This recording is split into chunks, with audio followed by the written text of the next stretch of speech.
Spirit doll atau boneka arwah ramai diperbincangkan di masyarakat di tanah air setelah sebelumnya dipamerkan oleh salah satu artis Indonesia, yakni Ivan Gunawan. Melansir The Culture Trip 11 Desember 2017, Spirit doll mirip seperti boneka bayi dari Thailand yang disebut Luk Thep. Luk Thep yang di dalam bahasa Thailand berarti malaikat anak ialah boneka bayi yang dipercaya dirasuki roh halus pembawa keberuntungan dan kemakmuran. Bagaimana kira-kira pandangan ulama Azwaja tentang hal ini? Kalau ada dipahami di boneka itu hinggap arwah dan sebagainya, dalam Islam itu penyimpangan. Ya, kalau dia mengharapkan dari situ sesuatu terjadi kepada dirinya, itu bisa syirik. Jadi mimpin jin gue repot, man terus kiai pesan gue alim lah, nak di khodam jin gue ojo, mereka jin gue tetep ngakali. Ayo santri podo ngaji.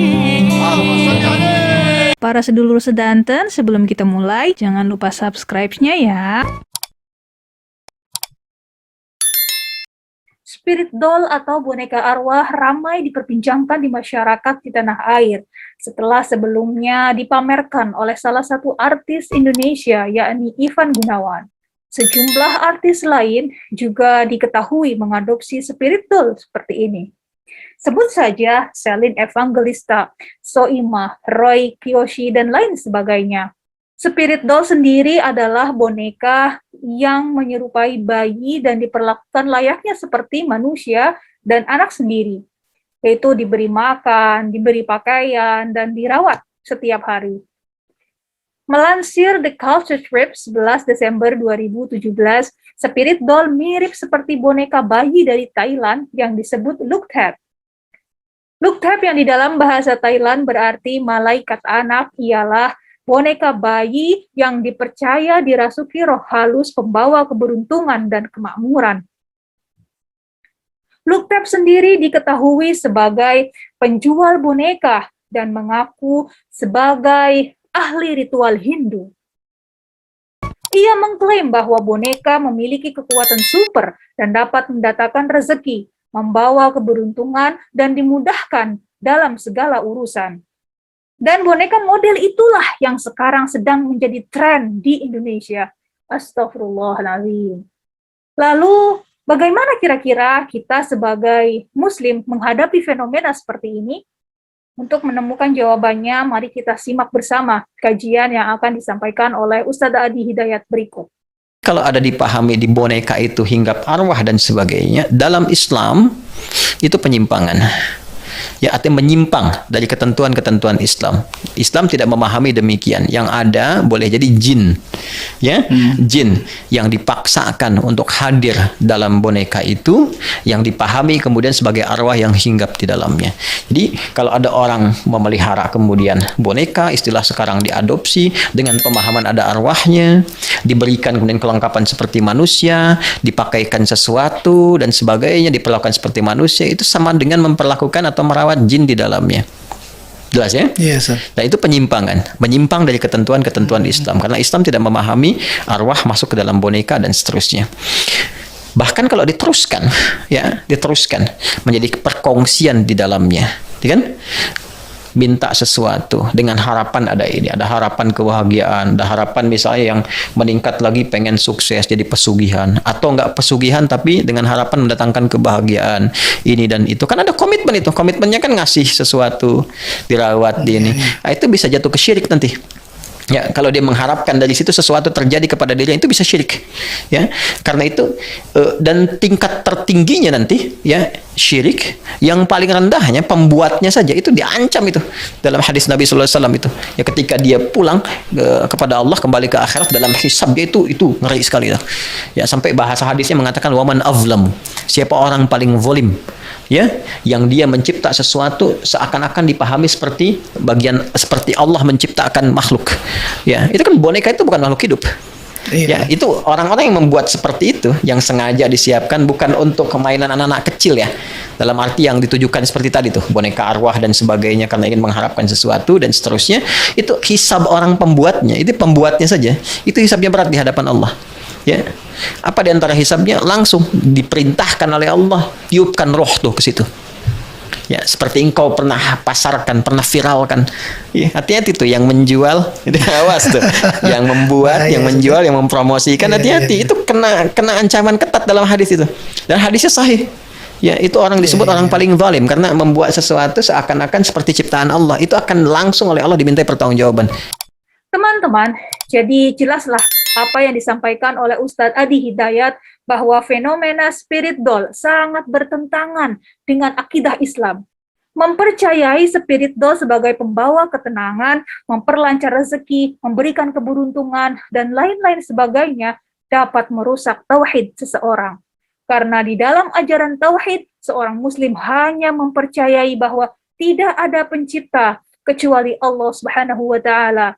Dan Allah lah satu-satunya yang menciptakan, mengatur, menghidupkan, mematikan, dan memberikan rizki kepada makhluk ciptaannya. Hal ini dapat ditemukan di dalam Al-Quran, surah Ar-Rum, ayat 40. Bismillahirrahmanirrahim. Allahul ladzi khalaqakum, thumma razaqakum, thumma yumitukum, thumma yuhyikum. Hal min syurakaikum man yaf'alu min dzalikum min syai'. Subhanahu wa ta'ala amma yusyrikun. Allah lah yang menciptakan kamu, kemudian memberimu rizki, lalu mematikan kamu, kemudian menghidupkanmu kembali. Adakah di antara mereka yang kamu sekutukan dengan Allah itu dapat berbuat sesuatu yang demikian itu? Maha suci Dia dan maha tinggi dari apa yang mereka persekutukan. Adapun klaim adanya roh di dalam boneka spirit doll ini, tak lain dan tak bukan, ini pasti adalah ulah jin. Dan memang, jin sejak dulu sangat suka mengganggu manusia. Jin bukan hanya kali ini saja mengganggu manusia. Sebelumnya juga sudah ada di dalam kisah jelangkung, kolong wewe, pocong, dan lain sebagainya. Untuk pembahasan tentang bahaya berkomunikasi dengan jin, mari kita dengarkan pengajian yang akan disampaikan oleh Gus Bahak berikut. Jadi ceritanya ngeten, Sulaiman niku gadah bojo kathah. Terkenal piro, Mus? 1000 jare lak gilire 3 tahun pisan. Mergo nak setahun kan 300 swidak. Lah nak 1000 berarti ketemu bojo iku per berapa? 3 tahun. Tapi orang sing bantah. Lah nak sedina 100 lho kok roh. Senare kok bakal. Walhasil Nabi Sulaiman itu karena dia nguasai jin, itu diantara bojone itu jek ana sing berperilaku gak bener. Jarene cerita, tapi muga-muga cerita iki ora bener. Jarene cerita itu Nabi Sulaiman duwe ali, ya, di ali-ali, khotam lho, pokoke ali-ali. Ali-ali mbok ora pokoke khotam bahasa Arab itu apa khotam. Jarene cerita niku kula niki mboten hadis kaya mulane aku muni jarene. Jarene niku nek ape teng napa jeding iku dititipno bojone. Pas Nabi Sulaiman teng jeding dititipno bojone, ali-ali ku dikekno mitra jine mbek bojone Sulaiman, kronine. Wes iso nyulap raine kaya Nabi Sulaiman persis segalanya terus lungguh ning singgasana. Mimpin ya semuanya tunduk, jin manuk kabeh tunduk seperti biasa normal. Sulaiman ngalor ngidul ning dalan-dalan ngaku aku iki Sulaiman sing asli gendeng. Sulaiman sing asli ku mimpin apa? Kerajaan. Sulaiman kok ning dalan-dalan gitu. Mulane Nabi Sulaiman tau diarani apa? Gendeng. Oh, cah gendeng. Wong kok ngaku dadi apa? Sulaiman. Dia akhir ketemu wong ku kepengin mengkonfirmasi, aku iku Sulaiman sing asli, sing ning kono iku palsu. Ya mesti diarani wong gendeng to. Ngalor gitu. Susu nangis dengan pangeran Rabbi habli mulkal layam baghi li ahadim mim ba'di inakantallah. Sebab dia ceritanya walhasil karena Sulaiman wis tobat balik iso balik ning napa kerajaan iki. Dadi mimpin jin iku repot. Lan terus kiai-kiai pesen kowe alim lah nek khodam jin iku aja mergo jin iku tetep ngakali. Nah cara ngono jare nek bapake ra kuat kadang anake ra kuat. Terus Nabi Sulaiman akhirnya ya diakali mbek setan. Diakali ning ngeten. Ketika Sulaiman iso naklokno beberapa hewan, beberapa kewan macam setan sekalipun. Niku setan ku gawe mantra, bareng gawe mantra di dokumen terus didadekno buku. Wis ora saiki primbon lah. Terus dipendem ning ngisore kursi singgasanane sinten? Sulaiman.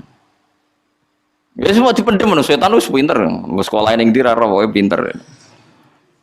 Bareng Sulaiman wis mati, yo mati tenan. Setan itu menciptakan satu isu. Nak Sulaiman pinter ngono iku mergo duwe buku panduan sing dikarang setan. Dibongkar mbek wong-wong, terus wong menomokno donga sihir. Lah donga iku nak dilakoni ya iso tenan, iso koyo sulapan. Akhirnya wong darani Sulaiman tukang sihir. Nyoro Nabi Sulaiman. Akhirnya Nabi Muhammad ikut dipertaruhno gara-gara Nabi Sulaiman. Yaiku Nabi Muhammad tahu cerita di depan umum nak Sulaiman ku nabi. Wong Yahudi ngenyek delok oleh Muhammad. Keliru kok nganti ngono. Wong tukang sihir kok diarani nabi. Aku dibukti ini nak Sulaiman tukang sihir mergo nyimpen dokumen buku. Napa? Sihir. Terus ana ayat wattaba'u matatlu syayatinu ala mulki Sulaiman. Wong-wong sing diwaca buku sihir sebenarnya karangane setan. Matatlu syayatinu ala mulki Sulaiman. Semestinya wa maka faro Sulaimanu walakin nasyayatina kafaru yu'allimunan nasas sihir. Mergo buku sihir diselundupno seakan-akan karangane sinten? Sulaiman. Dadi risik nu rekayasa wis ana kamu buku sihir kok dinisbatno seakan-akan karangane sinten?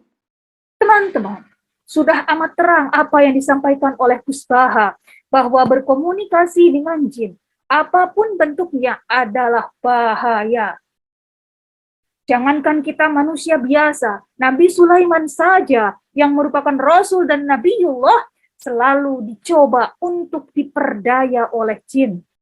Karenanya, marilah kita teguhkan dalam hati kita kalimat La ilaha illallah dan kalimat La haula wa la quwwata illa billahil aliyyil azim, agar kita dapat terhindar dari segala perbuatan yang dapat merusak ketauhidan. Bagaimana teman-teman? Setuju dengan pendapat saya? Atau mungkin ada pendapat yang lain? Silahkan tulis komentarnya di bawah ya. Ayo santri padha ngaji